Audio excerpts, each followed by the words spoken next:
Transformer வெடிச்சு புகையாக இருந்தது. இப்போ செம போகுது. அந்த சைடு போய் பார்க்குறேன். அந்த சைடு கேட்டு இருந்தால் போய் பார்க்குறேன். ரொம்ப முடியாது. டிரான்ஸ்ஃபார்மர் வந்துச்சு அடித்த காட்டில் செம காற்று. ஏறிலாம் பார்க்குறாங்க பயமாக இருக்கு. அவ்வளோ பெரிய மிகப்பெரிய காற்று ஏதோ இருக்கு. போயிட்டு அங்கே நினைக்கிறேன். இப்போ போய் விட்டு பார்க்கலாம்.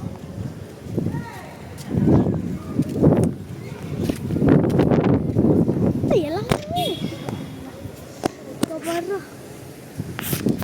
நல்ல நெருக்கடியில் செம்மையடிச்சிருச்சு. காற்று தான் என்ன வெடிச்சிது. டிரான்ஸ்ஃபார்மர் அதான் டக்குன்னு லைட்லாம் ஆஃப் ஆயிடுச்சு. தெரியுமா வெடிச்சிருக்கிறா போக வரமா போகுமே. செம்மையா பக்கம் ஒரு தெரியல பக்கம் இது இருக்குது. அப்போ நம்ம சம்திங் பார்க்கலாமா? சம்திங் யாரும் ஏதோ பண்ணி விட்டாங்க. இல்லை பேரழிவா அப்படியே நிற்கல பேனே காமி சம்திங் ராங். மழை வேற பெய்யுது. ப்ளஸ் வீடியோவில் பார்க்கலாம். ஓகே பாய் பாய் பாய்.